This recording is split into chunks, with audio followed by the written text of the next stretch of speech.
오늘 읽은 마태복음 24장 32절 44절 말씀 가지고 깨어있으라 깨어있으라 이런 말씀으로 같이 은혜 나누기 원합니다. 모든 것은 시작이 있으면 반드시 끝이 있습니다. 이것은 우리 지구도 그렇고 또 우리 개인 역사도 그렇습니다. 태양도 이렇게 계속해서 떠오르고 또 밝게 이렇게 그리고 햇볕을 우리에게 선사하지만은 이것도 한 50억 년 지나면 50억 년 그러면 우리 시간 개념으로는 아주 영원한 것 같은데 이게 사그러들어 가지고 지금은 계속해서 이제 핵 융합 발전을 이래 가지고 이렇게 뜨거운 것인데 이것이 없어져서 식어버리고 소멸될 날이 올 거다 이렇게 과학자들이 말합니다. 시작이 있으면 반드시 끝이 있다. 이것은 우리 인간 역사도 마찬가지입니다. 그래서 많은 학자들이 마지막 때가 다가왔다. 그래서 경제계, 역사학자, 생물학자, 또 사회학자, 정치학자 다 이렇게 말합니다. 그러니까 세상은 어떻게 보면 점점 편리하고 좋은 쪽으로 가고 있지만 사실 그 속을 들여다보면 아주 위태위태합니다. 세계 경제가 아주 위태위태해요. 그래서 미국을 비롯한 많은 나라들이 빚더미 위에서 그렇게 운영되고 있습니다. 그래서 트럼프가 그렇게 무역 분쟁으로 관세를 50% 막 100% 매기면서 자국의 이익을 위해서 자기 나라 경제를 이렇게 살리려고 몸부림치고 있는 것입니다. 또 우리가 핵 확산 금지 조약을 맺었지만 아는 대로 북한이 실질적으로는 지금 핵을 가지고 있고 또 이란도 핵무기를 그렇게 서두르고 그러니까 계속해서 확산되는 이 추세입니다. 지구가 몸살을 앓으면서 여러 가지 이상 기온이 나서 남극이나 북극의 그 빙하들이 녹고요. 해수면이 올라갑니다. 그래서 이제 머지않아서 여러 나라들이 이렇게 바닷물에 잠기지 않을까 염려를 하고 있습니다. 또 먹을 것이 없어서 기아 때문에 하루에 한 3만여 명이 그렇게 굶어 죽고 있는 현상입니다.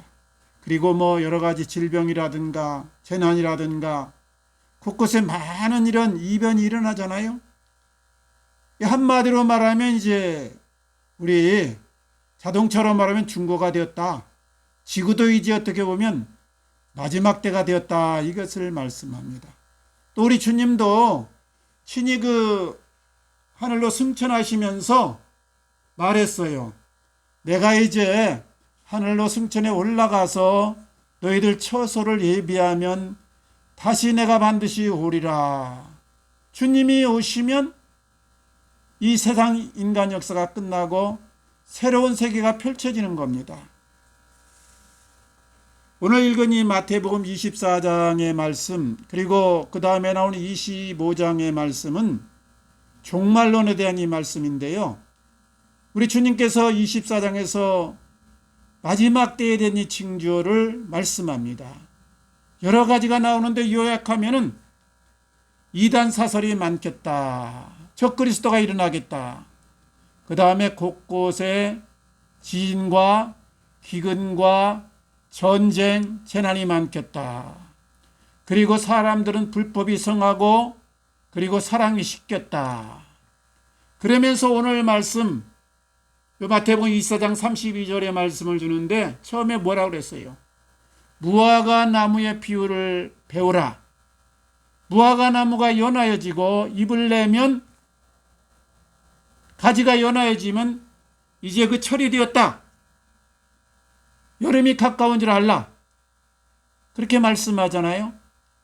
이 무화과가 피기 시작하면 잎을 내고 무성해지면은 여름이 가까운 걸 알라. 이 말은 두 가지 의미가 있어요. 이렇게 처처의 기근도 많고 이단 사설도 일어나고 그리고 여러 가지 재난이 많고 그리고 불법이 성하고 사랑이 식어지면 내가 올 때가 가까운 것, 마지막 때가 가까운 것을 알라. 이 뜻이 있고 또 하나는 무화과 나무는 이스라엘 나라를 상징합니다. 그러니까 무화과 나무가 연하여지고 잎사귀를 내고 무성해지면 여름이 가까운 것을 알라. 이 말은 죽었던 것 같은 무화과 나무 이스라엘이 다시 일어서게 되면 내가 올리 때가 마지막 때가 가까운 것을 알라. 우리가 아는 대로 이스라엘 나라는 주 70년의 디도 장군에 의해서 로마의 디도 장군의 공격을 받아가지고 다 무너지고 사람들이 죽고 그리고 흩어졌습니다. 국가가 없어졌습니다. 그런데 놀라운 역사가 일어났습니다. 19세기 들면서 시오니즘이 일더니 각국에 흩어져 있던 사람들, 유대인들, 이스라엘 사람들이 팔레스타인 땅을 사들이기 시작하더니 1948년 5월 14일 날 드디어 독립을 선포한 것입니다. 그리고 영국 그리고 미국 각국의 지지를 받아서 나라가 우뚝 서게 된 것입니다. 그리고 1967년 6월 6.1 전쟁을 통해서 예루살렘을 전부 회복했습니다. 그러니까 나라의 국호도 회복했고 그리고 영토도 회복했고 단 하나 아직까지 성전은 세워지지 않았습니다. 그것은 이 회교 성전 도움이 있어가지고 그것을 만약 세우게 되면 3차 전쟁이 터질 것을 발발해서 아직까지 모든 준비를 갖추고 있지만 세우지 못한 것뿐입니다. 다니엘서 12장 4절 말씀에 보면은 종말에 대한 이 말씀이 나와요. 그러니까 종말 마지막 대한 이 말씀이 마태복음 24장 25장 그리고 계시록 요엘 선지자의 그 말씀 그리고 이 다니엘서에 많이 나오는데요. 거기에 보면 마지막 때에 어떻게 될 것을 말하는데 크게 특징을 두 가지로 말합니다. 사람들의 왕래가 빨라지고 그리고 지식이 많아진다. 예? 사람들이 빨리 왕래하며 지식이 더하리라. 다니엘이 그 오랜 전에 그러니까 대략적으로 한 2700여 년 전에 본 이 환상인데 마지막 때에는 사람들의 왕래가 빨라지고 지식이 더한다. 오늘날 보세요. 얼마나 사람들의 왕래가 빠릅니까? 자동차가 나왔습니다. KTX가 나왔습니다. 비행기가 나왔습니다. 전에는 꿈꾸지 못했던 우리 대한민국 일일 생활권이 되었고 이제는 세계가 하루 만에 다 통할 수 있는 그런 세계가 되었습니다. 지식이 얼마나 홍수 시대를 이루는지 인터넷이 나오고 컴퓨터가 나오고 AI가 나오고 로봇챗이 나오고 뭐든지 모르는 거 있으면요 책이나 사람에게 물어볼 것이 아니라 인터넷 막 탁 치면 대답을 해줍니다. 로봇챗에게 딱 물어보면 즉각적으로 방법을 가르쳐 줍니다. 그러니까 그만큼 지식의 홍수 시대를 이루었다. 왕래가 빨라졌다는 것을 반증하는 것입니다. 우리 베드로 후서 3장 10절에 보면 주의 날이 도적같이 임한다. 도적같이 임한다. 또 데살로니가전서 5장 2절에도 주의 날이 도적같이 임하리니 이것을 너희가 자세히 안다. 사도 바울이 말씀했어요. 도적같이 임한다는 말은 생각지 않은 때에 갑자기 임한다. 예비하지 않았는데 임한다. 그런 말이고 또 하나는 도적이 오면은 나를 세워주고 도와주려는 것이 아니고 털어간다. 나를 망하게 한다. 황급한 일을 만난다. 이런 뜻이 있는 것입니다. 우리가 이 주님의 재림과 그리고 지구의 마지막 때를 생각하면서 우리 성경에 예언된 것은 이제 휴거가 있고 그리고 그 이후에 7년 대환란이 오고 그 다음에 천년 왕국 시대로 들어간다. 그러니까 하늘의 이 영원한 우리의 천국 아니라 지상의 낙원이 되어서 1000년 동안 우리가 아이를 낳으면서 살 것에 대한 이 말씀이 나옵니다. 그런데 이것을 다 우리가 공부하자면 아마 한두 달 공부해도 부족할 것 같아요. 오늘은 이제 대략적인 말씀을 드리는데 데살로니가 후서 2장 2절 말씀은 주의 날이 이랬다고 해서 요동하지 말아라 그랬어요. 요동하지 말아라. 그러니까 주님 재림이 임박했다. 또 이 땅 세상이 끝날 때가 다 되었다 그래서 너희들이 너무 호들갑 떨거나 경거망동하지 말라 이 말입니다. 그러니까 시한부 종말론 같은데 우리가 휩쓸려 가지고 세상이 끝나고 주님이 오시면 다 쓸데없는 것인데 직장 학교 생활 또 그리고 무슨 공부하는 게 무슨 소용있냐 그러면서 집 팔고 놈 팔고 퇴직금 받아가지고 헌금하고 피난처라고 해서 함께 모여가지고 성경 공부하고 예배만 드리고 그런 엉뚱한 행동하지 말아라 이 말입니다. 중요한 것은 주님이 오시고 마지막 때가 가까웠을 때 깨어서 경성하라. 그러니까 영적으로 깨어있으라는 말입니다.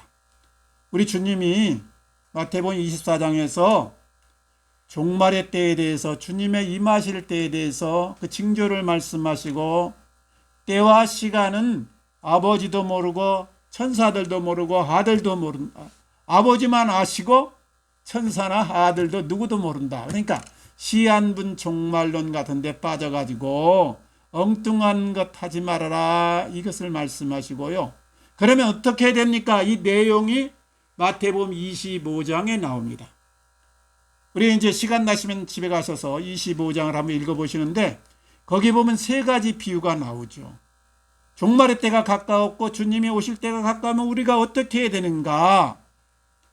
거기 맨 처음 보면은 열처녀 비유가 나옵니다. 열처녀 비유. 열처녀 비유가 나오는 중에 다섯 처녀는 슬기로운 처녀고 다섯 처녀는 미련한 처녀다. 이 슬기롭고 미련한 것의 차이가 뭐냐? 둘 다 등을 가졌어요. 둘 다 등불을 들고 신랑을 맞을 준비를 했는데 다섯 처녀는 기름을 따로 가졌고 미련한 다섯 처녀는 기름을 따로 가지지 못했다 이 말입니다. 그러니까 이 기름을 따로 가졌느냐 안 가졌느냐 이것이 중요한 것인데요. 이 기름을 가졌다는 것은 뭐예요? 따로 기름을 가졌다. 미리 대책을 세우면서 준비를 하였다는 뜻이 있고 또 하나는 기름이라는 것은 성령의 영적인 의미에서 충만을 말합니다. 그러니까 기름을 가졌다는 것은 준비하는 신앙이고 그리고 성령 충만한 신앙생활을 했다. 신랑을 맞으려고 외형적으로 등불을 다 가졌어요. 그러니까 이 말은 열처녀가 모두 외형적으로는 기독교인이다. 교회를 다녔다 이 말이에요. 그런데 교인 중에 성도라고 자칭하는 사람 중에 지혜로운 사람도 있고 미련한 사람도 있다. 말하자면 준비하고 성령 충만한 생활을 하는 사람이 있고 아무 대책 없이 그저 형식적으로 신앙생활하면서 교회에 왔다 갔다 하는 것으로 신앙이 다 된 것으로 착각하고 성령을 따라 행하지 않는 사람이 있다. 이것을 말씀합니다. 우리가 어떤 사람이 되어야 됩니까? 지혜로운 사람이 되어야 됩니다. 준비하고 성령 충만한 삶을 살아야 된다. 성령 충만 그러면 우리가 잘못하면 오해를 하기 쉬워요. 우리가 어떤 은사를 받아가지고 찬송을 뜨겁게 해가지고 열광적인 집회를 가진다거나 또 방언을 말하고 예언을 말한다거나 아니면은 귀신을 쫓아내고 장풍을 탁 쏴가지고 넘어뜨리고 떼쓰면서 기도해서 응답을 받아내고 이것을 성령 충만으로 오해하는 사람이 있는데 이거는 성령의 은사 중에 일부이지만은 이것이 아니고 성령의 정말 중요한 역사는 성령의 검, 곧 하나님의 말씀을 가지라고 그랬잖아요. 성령은 늘 하나님의 말씀과 약속을 따라서 역사합니다.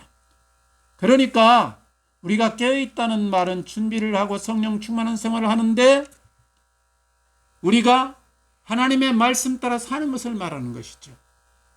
요한계시록 16장 15절인데 내가 도적같이 오리니 누구든지 깨어 자기 옷을 지켜 벌거벗고 다니지 아니하며 자기의 부끄러움을 보이지 아니한 자는 복이 있도다.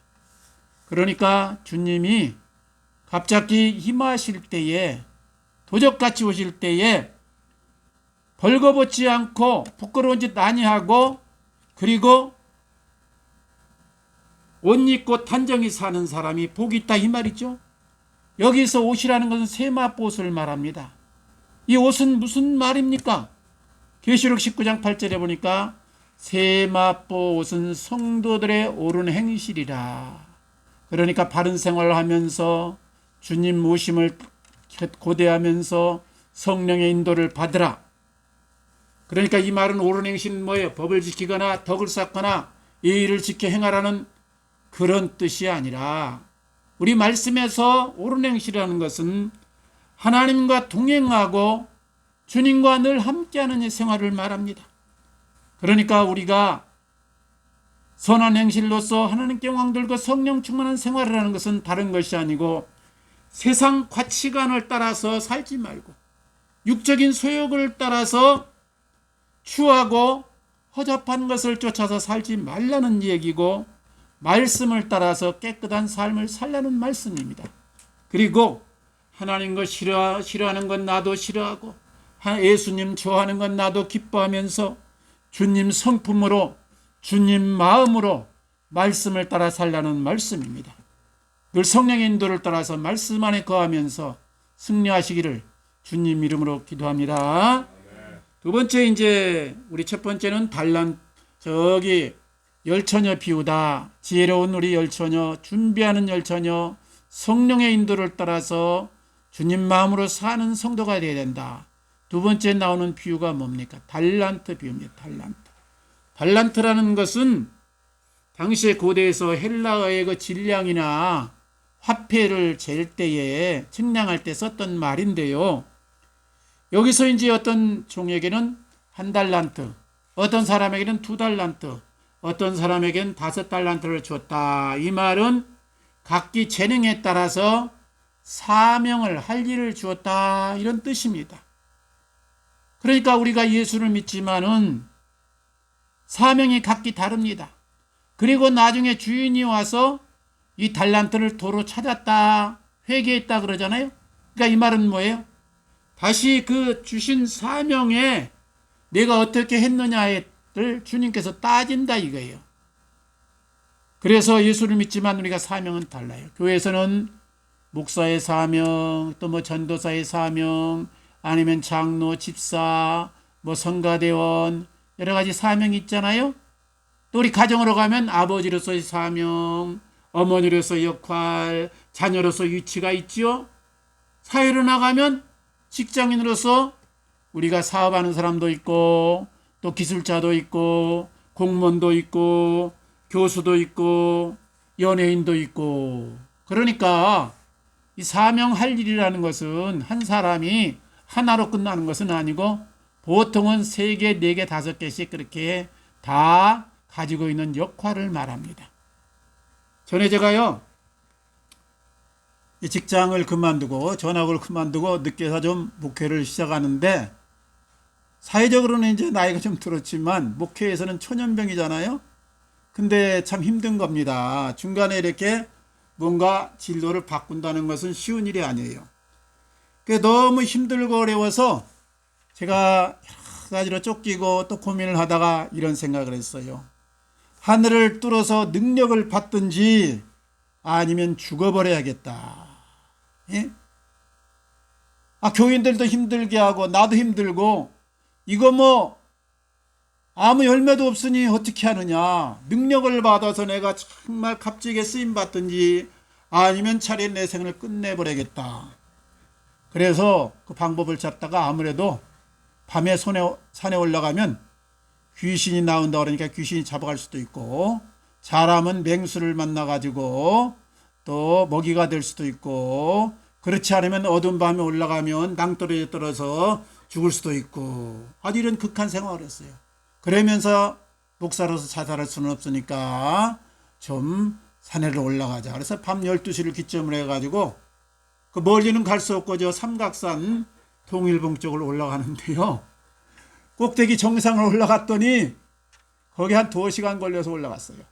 그랬더니요, 거기 사람이 아무도 없는 것이 아니고 장세강 목사님이라고, 그분이 계시면서 기도를 하고 그와 함께 거하는 분들이 수십 명이 되더라고요. 그래서 장 목사님은 자기 나름대로 하나님의 부름이 있고 또 산에서 기도하면서 나라와 민족을 위해서 그렇게 수고하는데 나머지 수십 명은 뭐 하는가 봤더니 대부분 다 교회에서 장로님 또 아니면 목사님 또 뭐 집사님 그리고 또 어떤 분은 뭐 권사님 그리고 이제 가정에 들어가면 아버지 어머니 자녀들 또 사회적으로 뭐 사업하는 사람도 있고 장사하는 분도 있고 직장인도 있고 그런데 하도 어려우니까 하늘에서 능력 받아서 아버지 앞에 쓰임 받아야겠다 이런 그 마음으로 온 거예요. 그때는 제가 이야 대단한 분이다. 그분들 얘기를 보니까 뭐 하루 이틀 계신 게 아니고 어떤 분은 6개월 됐다. 어떤 분은 뭐 3년 되었다. 그래가지고 제가 감동을 먹었는데 나중에 와서 가만히 생각해보니까 그게 아니더라고요. 예? 목사, 장로, 권사 그리고 사업가 아버지 어머니가 산에 와 있으면은 세상 일은 난 몰라요. 세상 도피주의 아닙니까? 한마디로 하나님이 지어진 짐을 다 팽개치고 나홀로 지금 은둔 생활하는 거 아니에요? 마태복음 24장 오늘 말씀 그 앞에 보면은 이런 말씀이 나옵니다. 그때 두 사람이 밭에 있음에 한 사람은 데려감을 당하고 한 사람은 버려둠을 당했다. 두 사람이 맷돌을 갈고 있었는데 한 사람은 데려감을 당하고 한 사람은 버려둠을 당했다. 그러니까 무슨 말이냐? 마지막 때의 어떤 은신처에서 예배만 드리고 아니면 성경만 보면서 기도만 하고 있다고 해서 들림받는 것이 아니고 우리 삶의 현장에서 하나님의 뜻대로 하나님의 기뻐하신 모습으로 살았으면 들림받고 그렇지 못하면 버려둠을 당한다 이 말입니다. 그만큼 우리 삶의 현장이 중요하다 이것을 말씀하네요.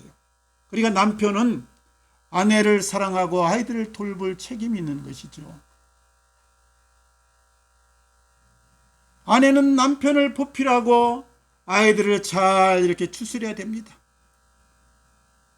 우리가 이 세상 직분과 교회에서 맡은 이 직분을 이분화해가지고 혼동하면 안 됩니다.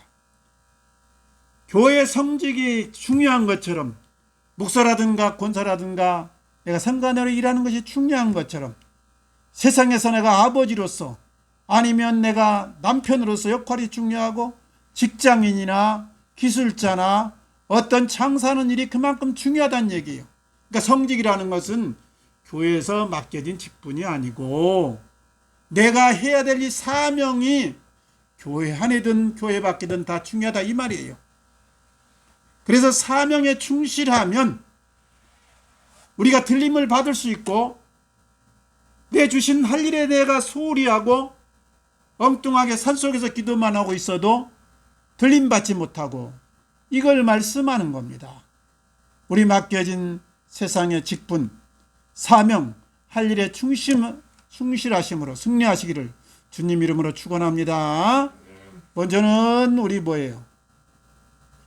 이제 열처녀 비유, 두 번째는 달란트 비유, 세 번째는 양과 염소의 비유. 그러니까 양과 염소가 있었다. 주님 안에서 성도 중에 양과 염소가 있다. 외형적으로는 다 성도인데 교회를 다니는데 양과 염소가 있다. 양과 염소가 외형적으로는 이게 참 분간하기 어렵다고 그래요. 근데 양은 오른편에 결과적으로 염소는 왼편에 그렇게 나중에 나눕니다. 그러면서 양과 염소가 어떤 사람이냐 설명하는데 거기서 양은 어려움 당한 자, 슬픔 당한 자, 옥에 갇힌 자, 고난 당한 자를 돌아보지 아니했고 염소는 고난 당하고 아픔 당하고 상처받은 자를 끌어안고 그들을 돌아보고 위로했다. 교회 다녔다 안 다녔다 이것으로 양과 염소를 가른 것이 아니고 주님의 마음으로 사랑을 실천했느냐 아니면 못 본 채 방치했느냐 나 몰라라 그렇게 지나갔느냐 이것으로 양과 염소가 갈라진다는 것을 말씀합니다. 우리가 주님 마음으로 하나님의 심장으로 세상을 살아야 되는 것입니다. 세상에는 목마르고 상처당하고 갇히고 병들고 고난당한 자가 너무너무 많습니다. 눈을 감아버려서 그렇지 두 눈을 뜨고 영적인 눈으로 바라보면 세상에는 안타까운 분들이 너무너무 많아요. 그래서 주님께 기도했습니다. 주님, 왜 저렇게 죽어가고 어려움 당한 자가 많은데 주님이 살아계시면 주님은 능력이라고 했는데 왜 못 본 채 합니까?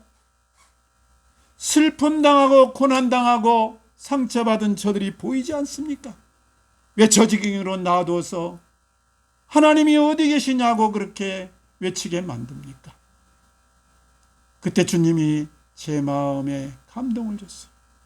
얘야, 내가 미처 몰랐구나. 네가 깨닫게 했으니 내가 이제 천사를 보내서 도와주마. 그런 말씀은 하시지 않았어요. 헐벗고 굶주리고 목마르고 상처당한 자, 슬픔당한 자들이 바로 너를 위해서 두었단다. 바로 네가 헐벗고 굶주리고 목마른 상처당한 자들을 나로 알고 그들을 싸매고 위로하고 도와주거라. 왜 우리 주변에 영적으로 육적으로 어렵고 고난당하고 안타까운 분들이 많은 겁니까? 바로 나로 하여금 그들에게 사랑의 가슴으로 다가가서 하나님 마음으로 다가가서 그들을 안아주고 위로하고 세워주라고. 그래서 주님 모시는 그날 나로 하여금 상급 영광을 받게 하시려고, 나로 하여금 마지막 때에 멸류관을 씌워주시려고 그렇게 하신 겁니다. 사랑하는 성도님들, 우리가 하늘 아버지의 눈으로 세상을 볼 때 하나님의 아들, 딸로 인정을 받습니다.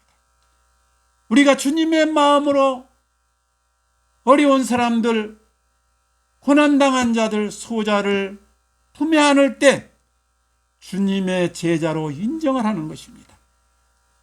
누구든지 내게 이익이냐 손해냐 이것 따지지 말고, 내가 편하냐 불편하냐 이것 따지지 말고 아버지의 마음 주님으로 다가가셔서 사랑으로 안고 위로하며 세워주시기를 주님 이름으로 축원합니다. 이야기 하나만 하고 마치겠습니다. 하태림이라고 있습니다. 하태림. 1964년 저 땅끝마을이라고 하는 전라도 진도에서 태어나서 진도. 그러니까 아주 저 쉽게 말하면 촌이죠. 아주 어려운 동네죠. 고등학교 졸업 후에 부평으로 올라와 가지고 이제 직장도 다니고 결혼도 했습니다. 딸 하나를 낳고 나름대로 행복하게 살았어요. 그런 1988년 그때 올림픽이 아마 있었던 해 같은데요. 그때 어느 날 가을에 이제 친구들과 술을 마시고 헤어졌어요.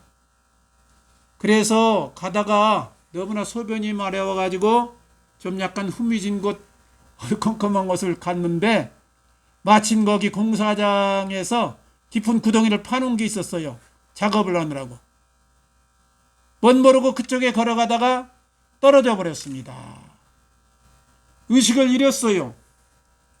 다음날 다른 사람들에 의해서 병원으로 옮겼는데 바로 깨어나지 못하고 20일 만에 깨어났습니다. 얼마나 그러니까 중상을 입은 겁니까? 온몸이 붕대에 감겨 있고 손 하나 움직여지지 않는 겁니다. 그러니까 목뼈도 부러지고 등뼈도 부러지고 허리까지 부러진 거예요. 신경이 이렇게 끊어진 겁니다. 쉽게 말하면. 시간이 지나면 회복되겠지 나름대로 기대를 가지고 열심히 그래도 마음을 추스렸는데 차도가 없는 것입니다. 그래서 담당 의사에게 물어봤습니다. 제 몸이 어떤 겁니까? 어떻게 좀 앞으로 나아지겠습니까? 의사가 묵묵부답입니다. 발이 없다는 것은 절망적인 상황이죠. 그래도 묻고 물었어요. 어느 날 대답합니다. 현재는 목뼈 그리고 허리 신경 다 거반 끊어져 가지고 전신 마비 상태이고 혹시 기적적으로 회복된다고 해도 제대로 걸어다니지는 못할 때고 휠체어 타고 겨우 이동하고 평생 침대에서 살아야 될 것 같습니다. 낙심이 되죠. 그때 아내가 첫째 낳고 둘째 지금 임신해가지고 8개월째입니다. 아, 나도 내가 키울 능력이 없겠구나. 어떻게 해야지 고민하다가 죽일 수는 없고 그렇다고 사산시킬 수도 없고 아이를 낳자마자 얼굴도 보지 않고 입양을 시켰습니다. 그리고 아내에게 말했습니다. 나는 더 이상 희망이 없는 몸이요. 평생 집만 될 터이니 나를 떠나서 좋은 사람 만나 새 출발하는 게 좋겠소. 갈 수 없다고 우는 아내를 화를 내서 내쫓았습니다. 아내는 그때 울며 불며 처남에게 끌려갔습니다. 그리고 며칠 있다 다시 찾아왔어요. 여보, 그래도 난 당신과 살아야 돼. 당신을 놔두고 난 갈 수 없어. 그런데 매몰치게 제발 가달라고 해원을 했어요. 아내가 떠나갔습니다. 그러니까 대신 자기 여동생이 와서 자기를 보살폈어요. 희망이 없이 지낸 어느 날 연말이 되었는데 밖에서 노랫소리가 들립니다. 노엘 노엘 이스라엘 왕이 나셨네. 그래서 동생 보고 문 좀 열어봐라. 봤더니 어느 교회 청년들이 와서 성탄 캐롤송도 부르고 찬송도 하면서 그렇게 위로하면서 전도를 하는 겁니다. 그들에게 이제 같이 예배를 드리고 그들 이야기를 듣고 나도 예수 믿으면 될까? 그래서 알아보니까 주일에 그 지하 병원 밑에서 예배를 드린다는 거예요. 그래서 헬체를 타고 겨우겨우 동생의 부축을 받아서 참석을 했습니다. 몇 번 참석하고 은혜를 받았어요. 야, 내가 예수를 믿지만은 해야 될 것이 내가 먼저 변해야겠구나. 내 마음이 변하고 내 말이 변하고 내 생각, 내 행동이 변해야겠구나. 그래, 나 이제부터는 하나님 싫어하는 것 나도 싫어하고 하나님 기뻐하는 것 나도 기뻐하기 원합니다. 10년 피던 담배를 끊었습니다. 하나님 앞에 결단하고 행동으로 이어져야 하나님이 더 큰 은혜를 베푸는 것 아닙니까? 하나님의 거룩함을 쫓아 살면서 예수 그리스도의 증인으로 살고 싶습니다. 기도했어요. 그리고 책 보는 것도 너무 힘들어가지고 테이프를 틀어놓고 매일 성경 말씀을 듣고 그리고 꿇어 엎드리지는 못하고 그저 누워있는 채로 기도했습니다. 하나님, 저에게도 자유를 주십시오. 세상의 빛과 소금으로 살면서 복음의 증인이 되고 싶습니다. 매일매일 그렇게 말씀 듣고 기도하고 세월을 보냈는데 어느 날 몸이 상쾌해지는 것이 아니고 아프기 시작한 겁니다. 막 쑤시기 시작하는 겁니다. 보통 몸이 아프고 쑤시면요 짜증이 나고 불평이 나겠지만 이 사람은 할렐루야 감사합니다. 왜요? 몸이 아프다는 것은 신경이 다시 살아나기 시작했다는 징조입니다. 그래서 몸은 너무너무 아픈데 마음엔 평안과 기쁨이 밀려오는 겁니다. 매일 말씀 듣고 기도하고 재월 훈련하고 1년 후에 2발로 목발을 짚고 설 수 있게 되었습니다. 그때 불교 신자였던 원장 선생님이 하시는 말, 하태림 씨, 이렇게 몸을 움직이느라고는 내가 상상을 못했습니다. 정말 하나님이 살아계신가 봅니다. 그래서 하나님과 약속대로 복음의 증인으로 살기 위해서 멀리는 가지 못하고 병원을 맴돌면서 복음을 전하고 전도했습니다. 간증했습니다. 그리고 하나님께 또 기도했습니다. 하나님, 지형이 넓어지고 싶은데 저 혼자로서는 한계가 있네요. 하나님, 사람을 좀 붙여주세요. 어느 날인가 한 사람이 와서 자기가 찬송하고 기도하고 복음을 전하는데 같이 있는 겁니다. 같이 찬송하고 같이 기도해주고 같이 거기에서 맞장구를 쳐주는 겁니다. 소문을 듣고 하나둘 모여들어가지고 병원 전도에 50여 명이 같이 그렇게 하게 되었습니다. 점점 사역이 확대된 것이죠. 그렇게 일하고 뛰고 재활치료하고 전도하고 그러는 가운데 몸이 점점점 회복되었어요. 나중에는 정상적으로 걸을 수 있게 되었습니다. 지금은 뒤늦게 총신대학교를 졸업하고 또 총신대학원을 졸업하고 고려대 안암병원에서 원목으로 이렇게 심우하고 일회아동센터 대표로 환자들과 아이들을 그렇게 세워주고 있습니다. 도움을 받아야 될 사람이 도우면서 섬기면서 봉사하면서 살고 있습니다. 2021년에는 올해 서울 봉사 대상도 수상했습니다. 사랑하는 성도님들, 우리가 여러 징조를 볼 때에 말씀과 비추어 볼 때에 주님 오실 날이 임박했습니다. 세상에 도취되어서 믿음 저버리고 살면 그날에 우리가 도적같이 주님을 맞을 수밖에 없는 것입니다. 그러면 약탈당하고 무너지고 영육간의 모든 것을 빼앗기게 됩니다. 그날이 도적같이 임하지 않고 영광 중 기쁨 중 신랑으로 맞기를 바랍니다. 그러기 위해서 우리가 주님 모시는 그날까지 깨어서 믿음 안에 살면서 성령 충만한 생활, 그리고 늘 사명에 충실한 생활, 사랑의 가슴으로 섬기며 사는 생활, 그래서 그리스도의 증인으로 승리하시기를 우리 주님 이름 받들어 축원합니다. 같이 기도하겠습니다. 아버지 감사합니다. 하나님 우리를 일찍 부르시고 예수 믿게 한 것은